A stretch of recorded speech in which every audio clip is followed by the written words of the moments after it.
Good morning and welcome back to Kim's Cozy Corner. I'm Kim and it is Mother's Day.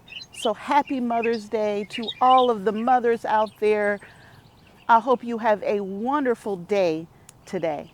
I'm outside and I'm getting ready to do some work, and I thought about sharing what that work is with you.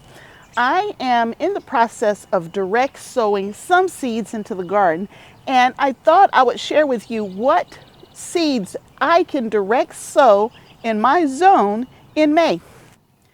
There are 3 different seeds I'm direct sowing in May in Southwest Ohio. Some of these seeds you could start from transplant and then sow them into the garden, or you can sow direct from seed and still have plenty of time to receive a harvest throughout the year. The 3 types of seeds I will be starting includes basil, okra, and beans. Let's start first with the basil. Here's the type of basil that I'll be planting. And it's a very simple process, so I will take you along as I do each of these sowings. I'm over here at a tower that I relocated to this space here, which you'll get to see the full garden in my next garden tour. But in here, we're adding basil to the top level of this tower. For the basil, I had some transplants. So I have transplants right here in the tower, and I think I have one more on the back side here. But I have 4 pockets that I didn't have any transplants in. So I am adding basil to these other 4 pockets. Basil is a very small seed.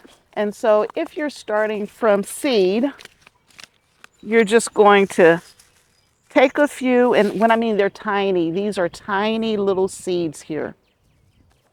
But you're just going to take the seeds, sprinkle them into the pocket. And I'm going to be honest with you, I probably put way too many seeds in my pockets, but that's okay. I can always thin them out later. Basil is very easy to grow.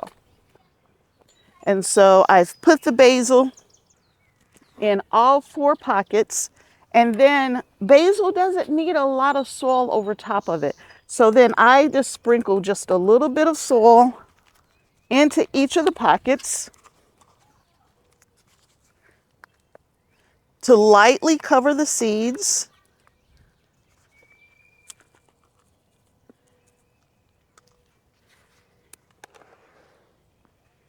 There's that other plant that I was telling you about. But I have the 4 pockets, the seeds are in, I've lightly covered them with soil, and then I'm going to just lightly water these pockets in, and then this whole tier will be all basil for me to harvest on for the full season. That's it for the basil. Let's move on to the okra. Okra is the next seed that I'm direct sowing. Okra, honestly, I don't like okra. I don't like it. I think it's slimy. I think it's disgusting. I will eat it fried, but I try not to eat a lot of fried food. So okra is not for me, but my mother and my sister love okra. So I'm growing these 2 types of okra. And if you've seen my garden, I didn't save a space for okra. So I'm having to get very creative with okra. And I always start okra later than everything else from seed. Okra wants that warm ground. They don't like cool nights, and they'll take forever to germinate if you try to plant them too early. And so I typically plant them mid-May, if not the end of May in my zone, because the weather here is so unpredictable. But I'm going to go ahead and sow some today, and I want to show you where I'm squeezing it in. For the okra, I'm having to get very creative because I didn't save any space for okra in my garden. And okra, at least the types of okra that I have, can get very tall. The one type of okra, it says that it's towering over. So I have to be very strategic on where I put the okra because I don't want huge okra shading out other plants. And then the Clemson spineless, which is typically what I grow. It doesn't typically get much taller than about 4 feet tall. So that one's a little shorter. So I want to put those closer to the front and put the towering okra in the back. So, what are we going to do and where are we going to put it? Let's take a look around the garden. As we're looking around the garden here, trying to figure out where I can squeeze it in, I think I found a spot. I think I know what we can do. So right here, this is squash. This is summer squash. They're going to vine. They're going to get, well, they're going to bush, but they're going to get real bushy. And those bushy vines will start to overflow these beds. And when they do, I'm going to make them overflow to this side. The back side here, I could get a row of okra in there. And that's what I'm going to do. Where else can I put some okra?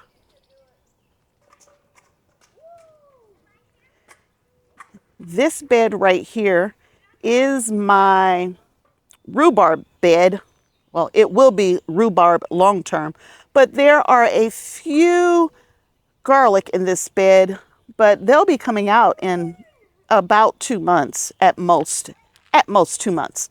So the back side of this bed as well, I believe I can put a row of okra back there because it will not shade anything behind it, because in the bed just behind it here, that's garlic as well. And I have no plans for that bed once the garlic comes out. If I use that bed, it'll only be for lettuce, and lettuce can take just a little bit of shade. So we will add okra to the back of this bed here and take advantage of that space before the rhubarb takes over the whole bed. Now that we have our plan, let's get to it.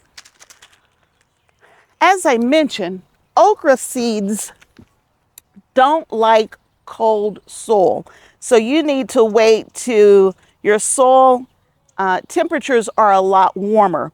On the package here, it says it germinates best in temperatures between 75 and 85 degrees. You want to direct sow after the last frost, and it's best if you started indoors, it says 4 or 5 weeks before the last frost, but I didn't do that. I always direct sow because typically I don't have that much space in my indoor grow room. Now we're going to direct sow right into the soil. It says it needs a pollinator, which is great because I have flowers all around me here. And it also needs full sun, which this spot will definitely get full sun. The spot behind me is going to have a little bit of shading. If it doesn't germinate, if it doesn't do well, I'm okay with it. I don't like okra. Shh. All right, so then it says plant a 1/2 inch deep. So if you've never seen an okra seed, let me show you. They're round, they're kind of large. I apologize, my girls are playing on the patio, so if you can hear them in the background, they're fine. They're just playing and having a good time.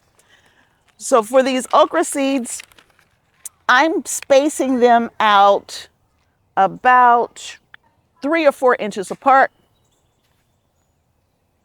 I lost my 2. I guess I'll just use my finger. Just marking them in the bed, 3 or 4 inches apart. On the back side here, doesn't have to be deep. And then I'm going to add 1 okra seed to each of those spots.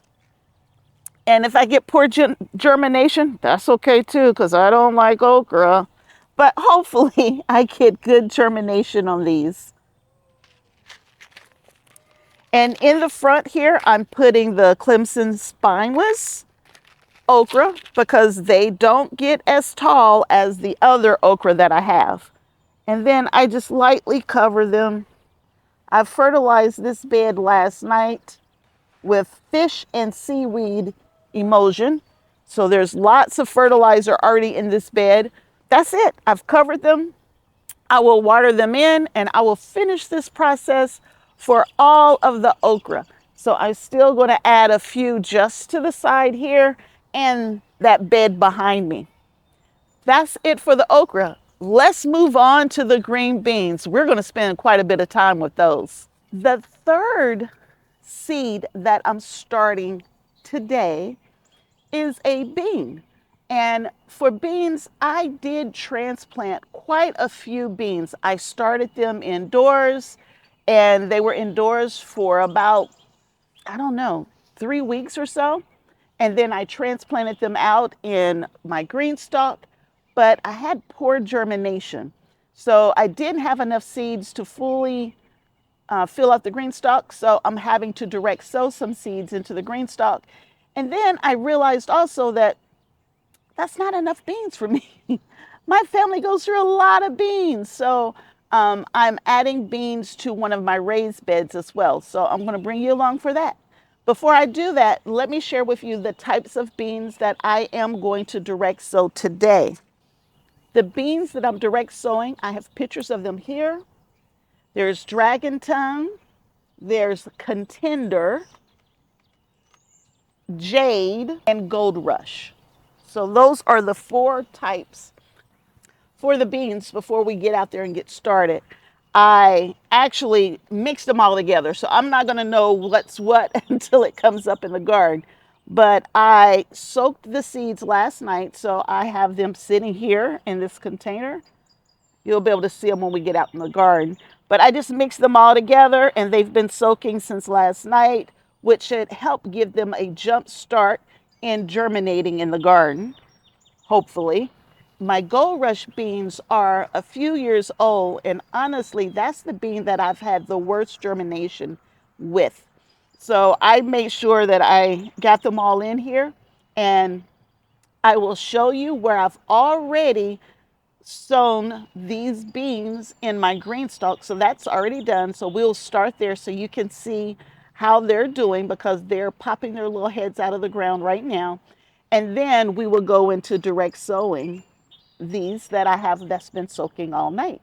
So let's first head over to the GreenStalk so you can see how those beans are doing that I direct sowed. All right, I'm over next to my GreenStalk that I have fully planted in green beans.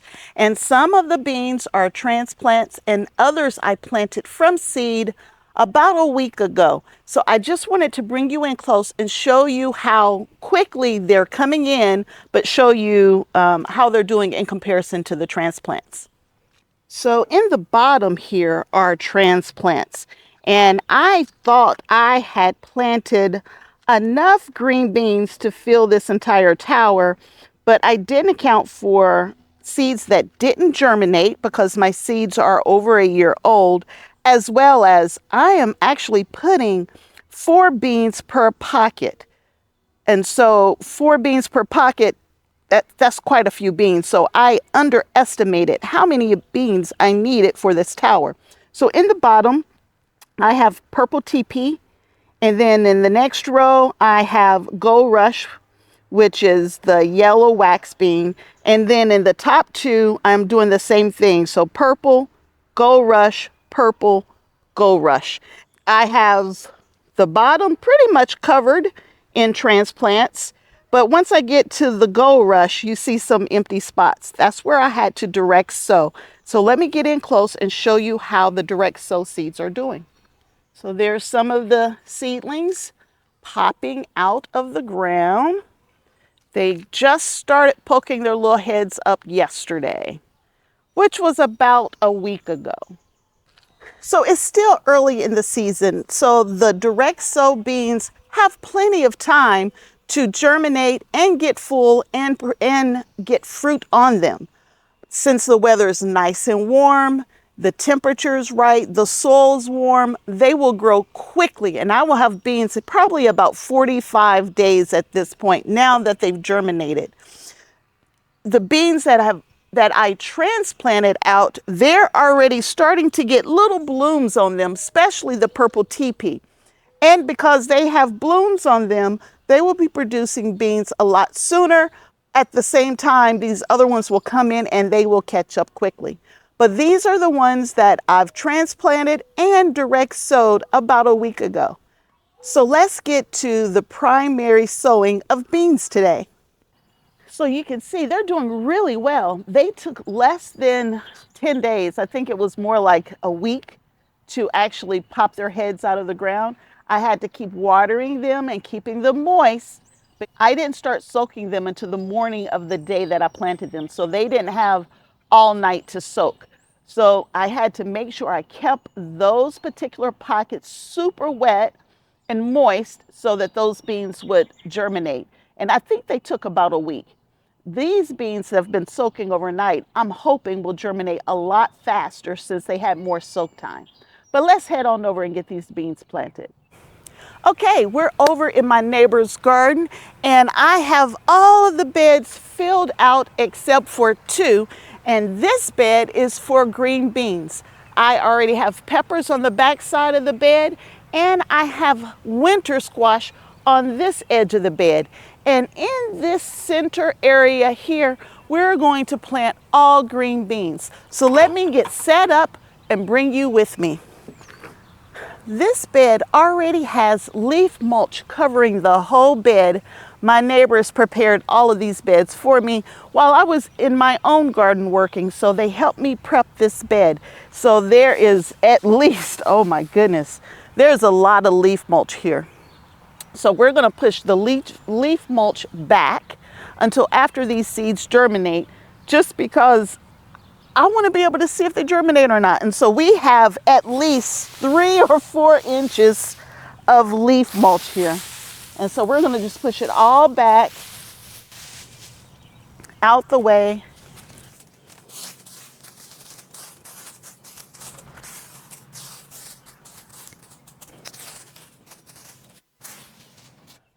Prior to me taking over managing my neighbor's beds, they used to use leaf mulch, compost, and regular topsoil in all of their beds. So their beds are super compacted way down low. For the last 3 or 4 years, I have been adding potting soil mix into their beds, improving the overall drainage and fluffiness and just overall condition of the soil. We continue to use their compost from a compost bin that's just behind me here, but now we have potting soil mix that's giving it a lighter, fluffier consistency versus the clay soil that's down below it and that really thick, heavy topsoil. So now that we have the leaf mulch pushed back, we are going to mark where we want the green beans to go. Green beans can be 3 inches apart, loosely going on the square foot garden method. Green beans can be fairly close together. And so I like to just get whatever, a stick, anything I can find, and kind of mark where I want those green beans to be.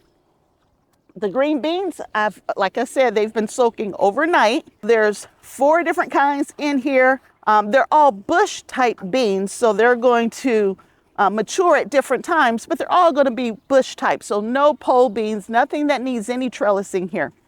And I have a little helper that's going to help me along the way. But first, I need to mark all of the holes so that my helper knows where to put it. For the green beans, I'm only going about 1 inch deep, and I'm marking holes that are about 3 to 4 inches apart. And my helper will come behind me and put beans in these holes for me. When you're putting your beans this close together, it actually takes a lot more beans than you think it does. I have been putting beans in this bed here now for about 3 years. Green beans will actually help the overall quality and healthiness of your soil. From what I've read, helps with your overall nitrogen in the soil. So that's always a good thing. Have to make it where she can see the little holes or she's not going to know where to drop the seed. So take each one of them and put each one in each hole. Go straight across though.